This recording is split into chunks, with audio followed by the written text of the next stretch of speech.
It's quite hard to fathom the absolute magnitude of Earth's natural history. You may know your geological timescale, your Cambrian explosions, your Jurassic parks, which ones come after the other, but it's practically impossible for your mind to comprehend just how long these periods of time are. Like, what do you mean the Cretaceous lasted 79 million years? Us humans as a species have barely been around for 300,000 years, man. This almost Lovecraftian, but certainly real, intangible concept of deep time has some people, along with me, in a state of sort of morbid curiosity. So, like, wouldn't it be cool if there was like a shoegaze, dream pop, somewhere in that spectrum album of a sort that is about this? Oh, wait.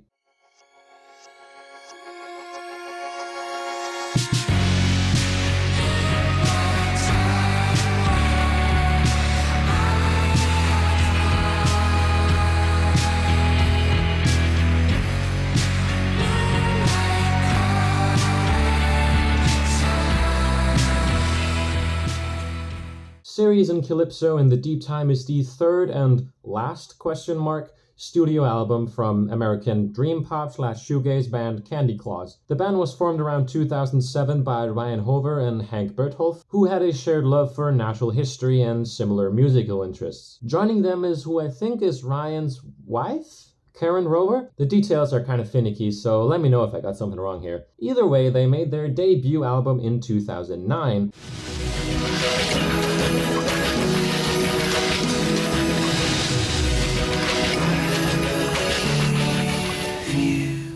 It was inspired by Rachel Carson's The Sea Around Us. Originally published in 1951, this was a book combining science, natural history, and poetry, all surrounding the subject of the Earth's waters. The following year, Candy Claws also released Hidden Lands,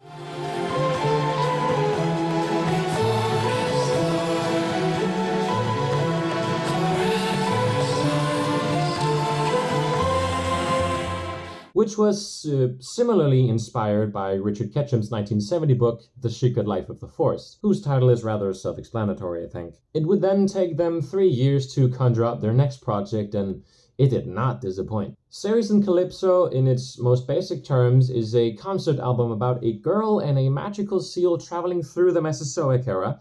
I'll get more into that in a bit, okay? We can track the conception of this album back to the 1950s, believe it or not. In 1953, Rachel Carson, the aforementioned writer of The Sea Around Us, meets one Dorothy Freeman. Rachel was moving to Southport Island in Maine, and her soon-to-be neighbor, Dorothy, wrote a letter welcoming her. Dorothy and Rachel would embark in a beautiful friendship until Rachel's untimely death at just 56 years old in 1964. Rachel would only live here in Maine around the summers of every year, so the rest of the year when Dorothy and Rachel weren't together, they would exchange copious amounts of letters with each other, and it's said they exchanged around 900 letters over the span of their friendship. Now, I don't know these people's lives, of course, and I think in some ways it is kind of wrong to sort of assess an identity to someone, but the word friends here doesn't quite do the relationship of the two justice, I think. Here are just some of the letters that these two women exchanged. But oh, darling, I want to be with you so terribly that it hurts. Darling, always and always, I love you so dearly. I love you beyond expression. My love is boundless as the sea. So yeah, just really good friends, sure. Many of the letters Dorothy and Rachel exchanged were compiled into the book, Always, Rachel, published in 1995. The story of these two would go on to inspire one Jenn Morea. I think her experience is told best in her own words. A week before I would travel to Maine to visit Bates College, I woke up thinking that I should make a soundtrack for the drive. Bates houses the correspondence of Rachel Carson and Dorothy Freeman. I had been deeply moved by their published letters and couldn't wait to hold the original letters for the first time. I would also make a visit to Southport Island, where Carson and Freeman shared their summers together. I knew this trip would be remarkably meaningful for me, and I wanted the companionship of music to express both the expansiveness and intimacy of the experience. I wondered if anyone had composed music related to Rachel Carson's books. I discovered an album by Candy Claws titled In the Dream of the Sea of Life, a musical companion to Rachel Carson's The Sea Around Us. I wrote to the band and explained that I was writing a collection of poems inspired by Rachel Carson's and Dorothy Freeman's letters, and that The Sea Around Us was the book that made it possible for Carson to purchase her summer cottage on Southport, which led to her meeting Freeman. Ryan Hover sent a note in return, and in the dream of the Sea of Life arrived the day before I left for Maine. This would end up fostering a collaboration between the band and Jenn Morea. This resulted in Candy Claus composing the music for the album, and then Jenn would write poems to serve as lyrics for the songs. And I think it's just incredible how sheer coincidence had brought these people together and ended up fostering something so creative as Ceres and Calypso in the Deep Time. One final bit of lore I will add before I dive into the music is the fictional document titled Blood Ark that accompanied the record. It reads, "Recovered excerpts from Blood Ark, excavated alongside Cephalosaurus, type specimen MCZ 4392, in Lower Cretaceous Curvily Formation by Hans-Dieter Suez, 1980. Ceres was a forgotten beast. She was the only one of her kind, a small seal composed of bones and snow. She had an invisible cloak, and she had a secret appearance. Her white fur was translucent and illusory. Beware her inaudible sigh, Ceres was associated with time travel and caverns. Rolling inward in the wild white billows, the waves devoured the front end of the ship, and the wind tore away the sails and the mast, flinging them high into the flashing sky. Calypso clutched wildly for the railing, and all around her in the dark green feeling danced and flew. In a time before time, Ceres and Calypso began wandering the depths of the world." 2 additional fragments of manuscript were discovered in the same dig as those of Blood Ark and the Suez Cephalosaurus, preserved in strata a few 100 million years ago. They are written in the hand of a child still learning cursive. "I'm climbing to be your 1 in a million. Across the valley of the sun, I close my eyes. Is she still there?" Followed by "Bridge Climber, you can hardly see me." So yes, this is an album surrounding a girl and a magical seal traveling through time. The record is split into 3 sections of 4 songs, each section corresponding to a different geologic time period. Each band member is also noted to have a quote-unquote role in the narrative of the album. Karen representing Ceres, i.e. the seal, Hank as Calypso, i.e. the girl, and Ryan on back-end vocals representing the deep time itself singing back at them. As you may come to notice, each song actually has 2 titles. The first titles of the songs are the poems written by Jenn, whereas those in parentheses are the titles of the music composed by Candy Claus. And I think that's it for the long-winded background, so let's get into the music.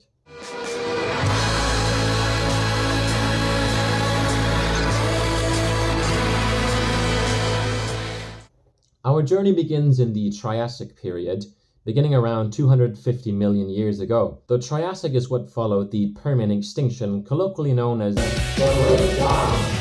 which was the most detrimental extinction event in Earth's history, with upwards of 90% of species perishing. And the worst part is we don't really know what caused it either. The poem of this song really paints this picture of a damaged world.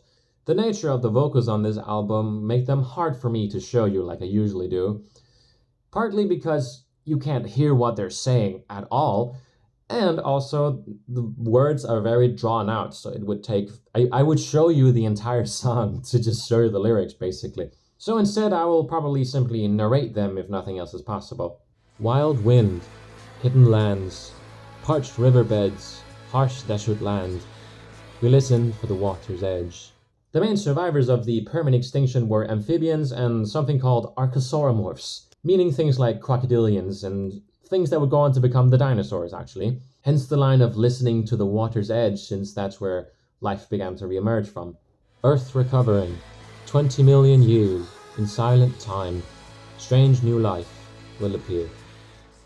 The Great Dying was an incredible hit to biodiversity and was almost a sort of evolutionary reset, allowing for completely new types of life to emerge. Still, it took a very long time for life to reattain just a smidge of a similar amount of biodiversity again.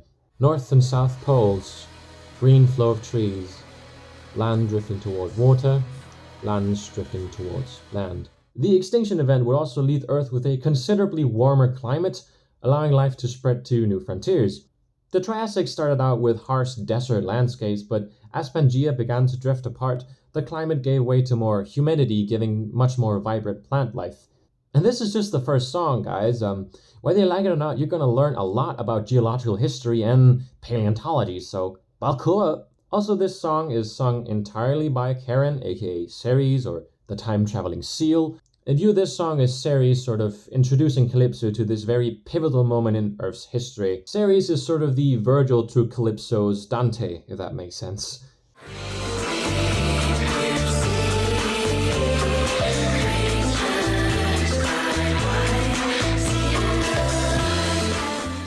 White Seal, or Shell and Spine, is a duet between Ceres and Calypso, and it's basically them just sort of having a great time exploring the burgeoning life that is emerging, especially the marine life.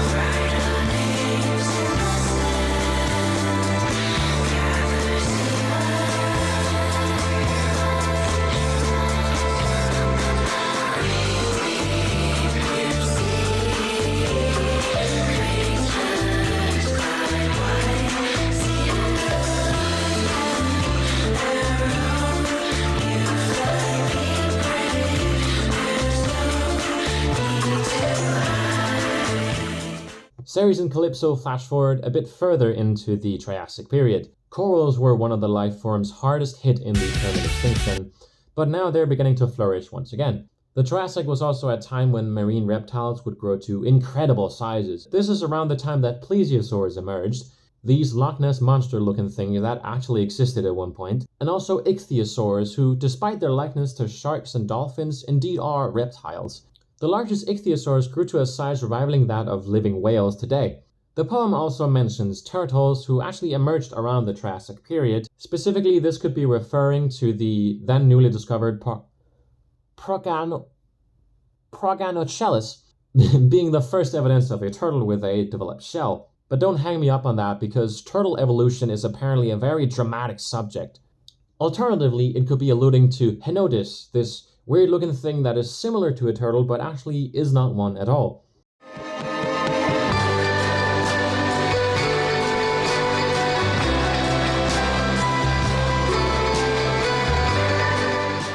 On this song, Ceres and Calypso retreat from the sea and instead take to an inland stream. The poem consists simply of a verse of Ceres and another of Calypso. The Ceres verse reads, "Zigzag of dragonflies, deep rises of light and uneven wings, brown and green, shallow stream, new sudden light arrives at the edge to drink." Dragonfly-like creatures have existed longer than trees have, actually, but the order of Odonata, where dragonflies of today can trace back their lineage, actually emerged around the Triassic period. Calypso's verse follows, "Red clay-colored clouds low, ferns, ginkgos, cycads, horsetail reed beds, many places the wind finds, and music is easily made." This verse finally gives the plants some love. All the plants mentioned in this verse were plants who survived the permanent extinction and ended up dominating the Triassic period. And on top of that, all these plants can be found on the album cover, actually. How neat!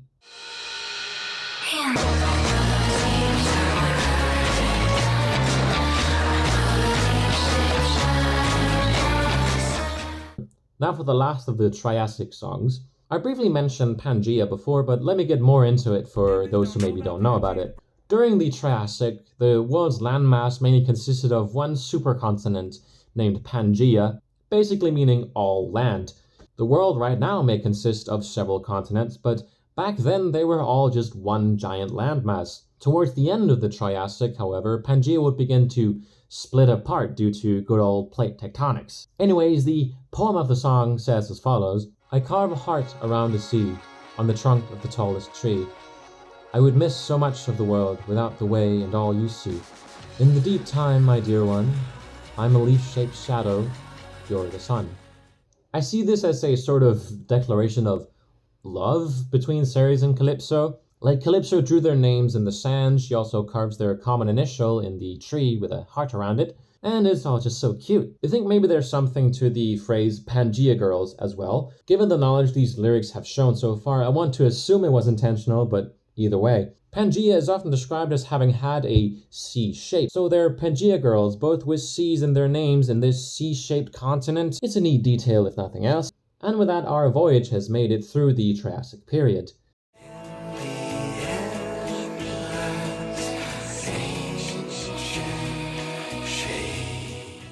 The lyrics of the Triassic section often make a point to say that strange new life will appear. And oh boy, there were some strange critters in the Triassic, I can tell you.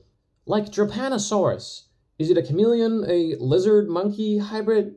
I don't know. Or Charovipteryx that had wings, but here's the kicker, on its legs. And what about Longisquama? First of all, his name is Longisquama. And second of all, is it feathers? Is it a friggin' hockey stick? What is going on? Also, Tanystrophias. Look at that neck. And then there's Atopodentatus. Just, what is happening? Okay, breathe now. Learn to pronounce hard words. It's time to get Jurassic up in here.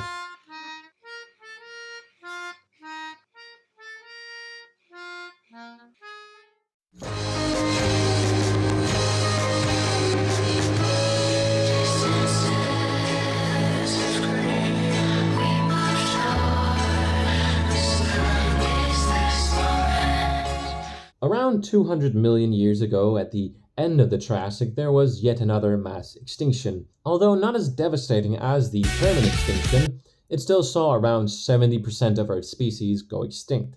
Among the survivors were, of course, the dinosaurs, but something even more peculiar is the plant life that went rather unharmed through all this. This allowed plants to vastly diversify, and large forests of coniferous trees were likely a very common sight in the Jurassic period. This song seems to about the rise of forests in the early Jurassic, and likely Ceres and Calypso traveling through them.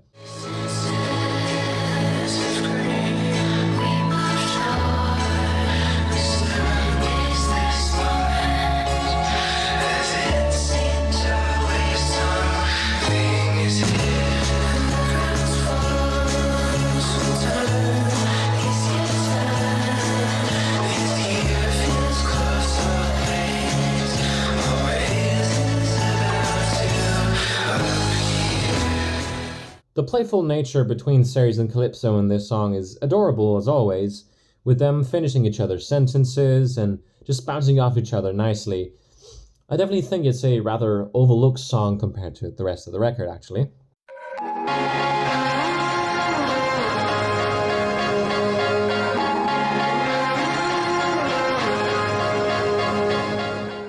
I think this might be my personal favorite of these songs, and I can't quite place why. It all just sort of comes together very beautifully here, I think. The term transitional bird is likely alluding to the sort of transitional species between dinosaurs and birds that existed around the Jurassic period. Most famous example being Archaeopteryx, which actually lived in the late Jurassic. It's an example of a very dinosaur-looking creature, but seemingly sporting feathered wings too. Of course, most dinosaurs probably had feathers to some extent, and that's a whole can of worms I don't want to get into, but fossils like Archaeopteryx make it easier to visualize the fact that birds are just modern dinosaurs. I actually saw a real fossil specimen of Archaeopteryx in the Berlin Natural History Museum, and it's just fascinating, really. The song details Ceres and Calypso encountering one of these magnificent creatures. Perched on branch tip, ready to jump, falling through air. Black feathered wings, and sudden sound of wind begin to soar. Transitional bird, when we hear, we make a listening sound. These early birds probably didn't possess powered flight just yet, but rather they would leap from treetops to treetops and use their wings to glide through the air. It would have been a sight to behold, I'm sure of it.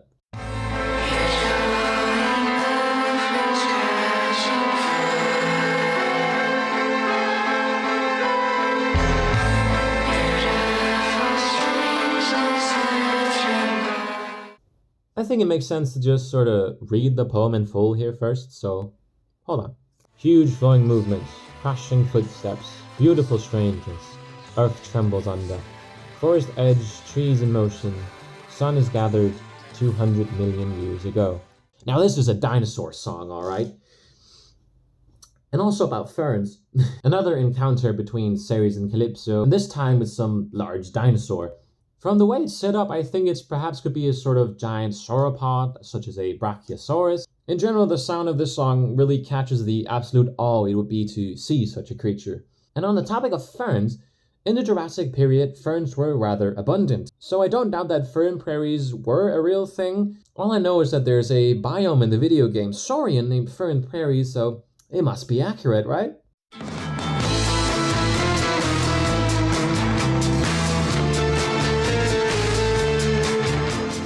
And we're already on to the last Jurassic track here, actually, and we're doing it with unabashed bombast this time. The boundary between the Jurassic and Cretaceous periods actually isn't all that clearly defined. There's no mass extinction to just draw a line at. What really sets apart the Jurassic from the Cretaceous is the continental drift. Over the course of the Jurassic, the supercontinent Pangea was slowly splitting apart, and looking further into the Cretaceous, we see a much more fractured set of continents. And if you squint at it, you can actually begin to see the resemblance to the continents of modern day. The song itself has this to say: "Fall asleep up high, on moss-covered fallen tree bridge. Water opens slowly, land drifts apart in dreams. Morning singing, you weave your hand through the sunbeam. Trees sound in wind, or is it the sound of water? Follow it to where a mountain is beginning." Fallen Tree Bridge is basically a song about plate tectonics and continental drift. I think the figurative bridge is sort of way to connect these two periods that don't have a definitive border. So this song is the sort of transition between these two geological time periods.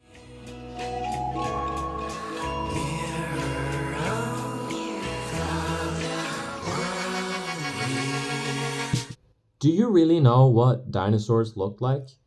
Does anyone truly know? Well, scientists led us to some great discoveries over recent years. This depictions of a Psittacosaurus right here is supposedly the most accurate recreation of a dinosaur we have ever made.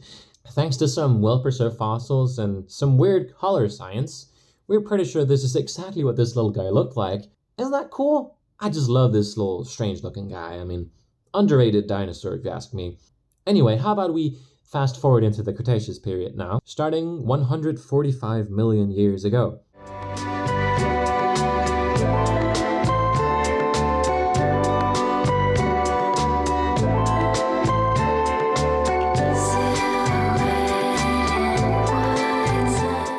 Fun fact, flowering plants didn't emerge until the early Cretaceous. Dinosaurs existed before flowers did. Isn't that crazy? You see flowers as this eternal thing that's always been there, but actually in the grand scheme of things, they're pretty dang new. Birth of the Flower is a very cutesy and dreamy song. Little in sound, but mostly in spirit, it reminds me of Mort Garson's Pangea, a record all about music for plants. This song, however, begs the question, what if the flowers could talk back?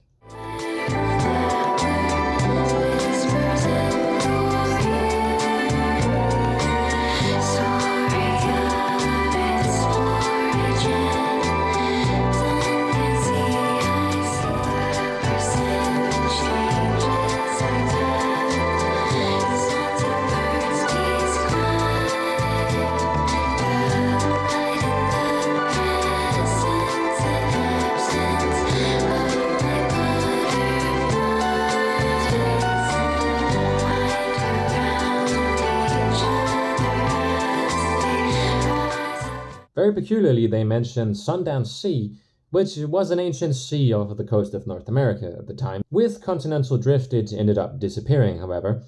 But today, it's a hotspot for mineral deposits, fossil dig sites, and abundant salt mines. I'm not sure if we really know if flowering plants originated from around this area, but either way, it's a cute sounding story, so I'll let it slide. But on the topic of probable inaccuracies, Sundance Sea was more or less gone by the time of the Cretaceous, you know, the period this song supposedly belongs to. Also, songs of birds. Birdsong probably developed at the very end of the Cretaceous, so that seems like a stretch to me as well. Also, butterflies. Don't get me started on butterflies. Butterflies only evolved 56 million years ago. 10 million years after the Cretaceous was over, and they didn't They didn't even exist yet, man! Okay. Enough actuallys for today, I think. It's just this song that's a little confused, and all the other stuff has been very accurate and nice thus far, so don't let this ruin it.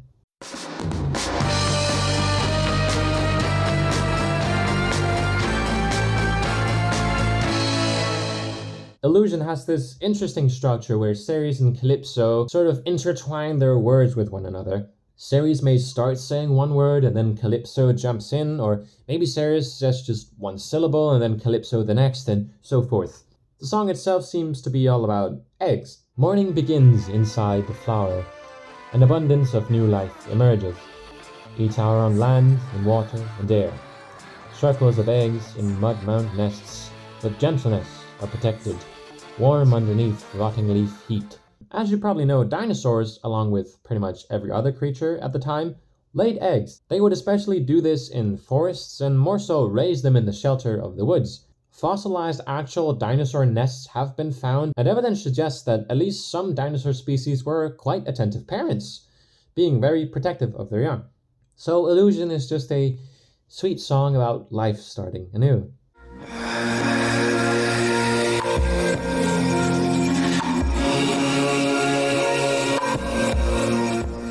Night Ela is another certified banger on this track list. The production really shines through here, I think. First of all, I want to decode this title. What is a Night Ela?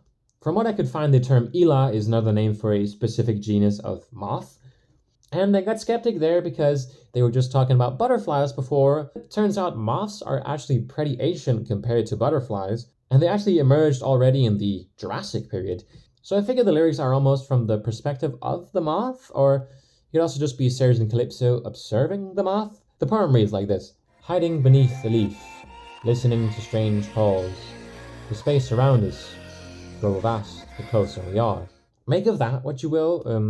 Furthermore, they seem to be watching another creature as well. Foghorn, trombone, trumpet. From bright colored crest, night fills the spaces around the forest. I'm pretty sure that this verse alludes to creatures such as Parasaurolophus who lived during the late Cretaceous. The main characteristics of these dinosaurs were their large hollow crests on their heads. It's theorized that these function like sort of resonating chambers for their calls. Scientists have actually tried to recreate the skulls of these animals to hear what their calls may have sounded like. Just listen to this.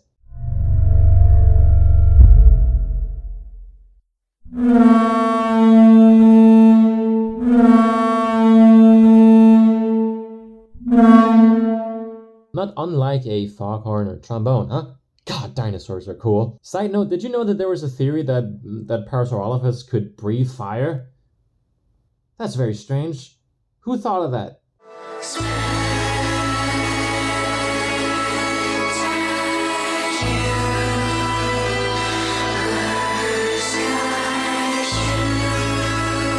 The journey ends much like it began, with a mass extinction. And just like the event, so does the ending song sound parallel to the first, making it all a sort of circle. The Cretaceous period saw its end with another mass extinction 66 million years ago, killing 75% of species, and with it all non-avian dinosaurs.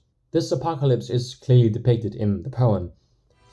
Spectacular sky, shooting stars, immeasurable wings.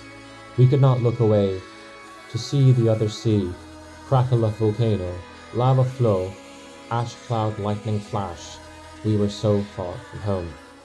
It's almost common knowledge that a large asteroid impact actually is what caused the mass extinction.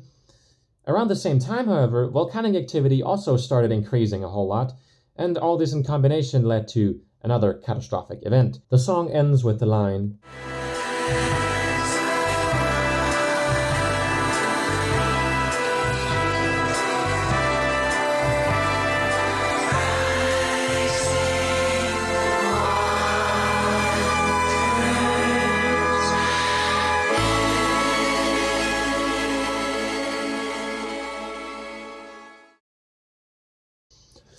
So that was Ceres and Calypso in the Deep Time. What I feel this album does is just capture pure childlike wonder. Even across this near 200 million year journey, There's just a simple excitement about the world around them at all times. The story aspect is perhaps a bit unfocused and barely there, but it's because these kids are simply too preoccupied looking at cool dinosaurs, I think. There's also a sort of element of the fleeting nature of time to this album, the temporariness of everything. Even something we would all see as static and never changing in our world, be it animals, plants, or even the continents themselves. Nothing can avoid the changing nature of the everlasting march of time. Yet Calypso takes the time to carve their names into sand and into a tree. The sand will be washed away in mere minutes, and one day the tree will fall down and rot as well. But what matters to Calypso is the now. It's the given moment that should be cherished, and the people that you share it with. That's what truly matters. In the grand scheme of deep time, nothing will truly matter. There will just be another mass extinction waiting further down the road. There always will be, sooner or later. Do you remember when you were a kid and someone told you that the sun was going to explode in 5 billion years? You're terrified, right? I know I was. We know now that none of us will be around to see that happen. We learn to live with the fact that even the sun is temporary. Yet some of us still have a hard time grasping our own temporariness. Through this surreal time-traveling adventure, I think this album tries to make us appreciate our own place in time, that this is all we've got. A tiny sliver on a massive time scale. And what matters is that we cherish this tiny sliver that we have. These finite moments. The world is just as filled with wonder now as it was millions of years ago. If our time here is so short, then let's at least hold on to our childlike wonder while we still can.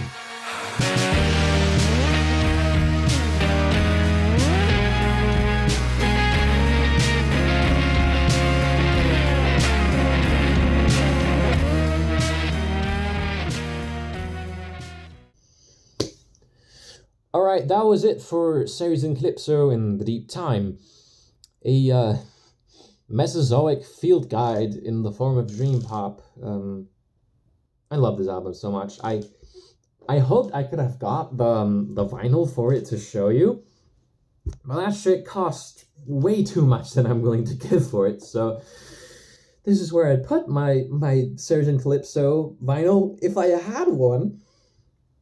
Either way, I just want to say thank you for watching. I had a great time just sort of learning all these things to talk about in the album. I mean, I knew stuff about dinosaurs. I was a dinosaur kid, and I have watched the PBS Eons dinosaur videos and Trey the Explainer or whatever, but it was cool, like, learning all this stuff that was in the album itself. And I think that's a beautiful way to enjoy this music, and I think I want to lean into that a bit more, with sort of educating. I mean, maybe not educating, but it's fun to learn something from looking deeper into music, you know? Maybe more of that in the future. We'll see. Anyway, I'll see you some other time, man, and thank you for watching once again. Goodbye.